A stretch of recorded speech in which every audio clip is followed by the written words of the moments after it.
కొరకు ఈ పాటలు నుండిరావా. 11వ స్థలము యేసు ప్రభు శిలువ మీద కొట్టబడుట. యేసుక్రీస్తు స్వామిని ఆరాధించి మీకు స్తోత్రము చేయుచున్నాము. యేసును శీలులతో శిలువపై కొట్టారు. శరీరమును చీల్చుకు వెళ్ళిన శీలలు భరించలేని వేదన కలిగించాయి. శీలలు చేసిన గాయముల కంటే మనుషులు చేసిన ద్రోహమే ఎక్కువగా నొప్పించింది.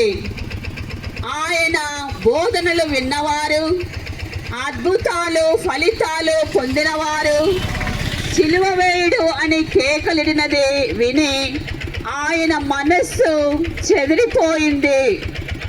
ఎల్లప్పుడూ మీతో ఉంటాము అని పలికిన శిష్యులు చెట్టుకొకరు పుట్టకొకరు పారిపోయిన దానికి ఆయన మనస్సు కలత చెందింది. స్నేహానికి వాడే గుర్తును ద్రోహానికి వాడిన యూదయాసు ముద్దు చెంపపై తేలు కుట్టినట్లు నొప్పించింది.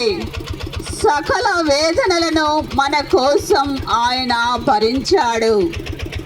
ధనం, ఖ్యాతి, పదవి మొదలగువన్నిటినీ పెద్దగా భావించి ఇతరులను మోసం చేసి హింసించి వారి పేరును చెడగొట్టినప్పుడు దీనాత్మల పట్ల కఠోరముగా నడుచుకున్నప్పుడు యేసు చేతులలో శీలలు కొట్టినట్లే.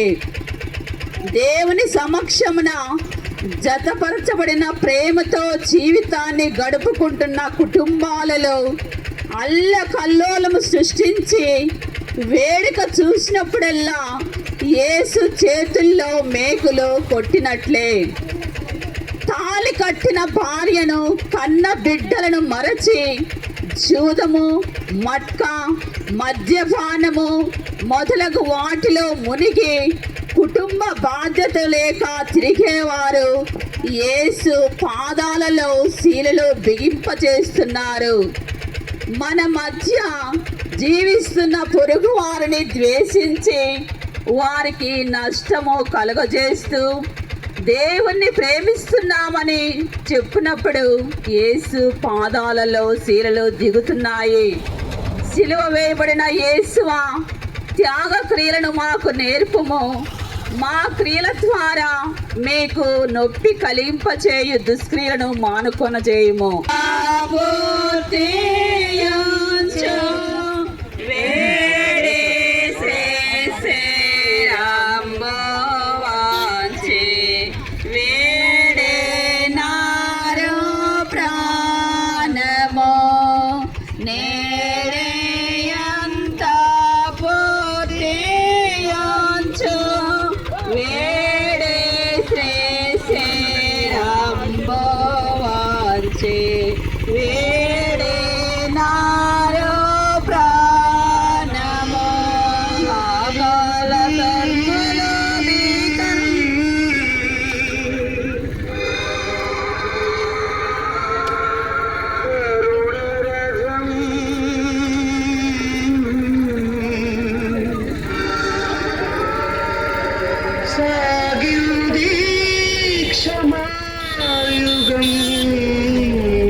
స్థలం ఎవరు?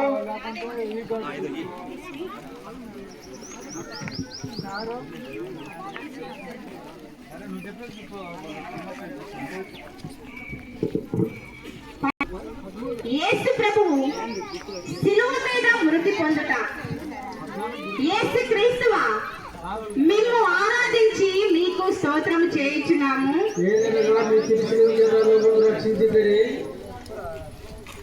కల్వరి వరకు యేసు మోసుకొని వచ్చిన శిలువ ఇప్పుడు ఆయనను మోస్తుంది.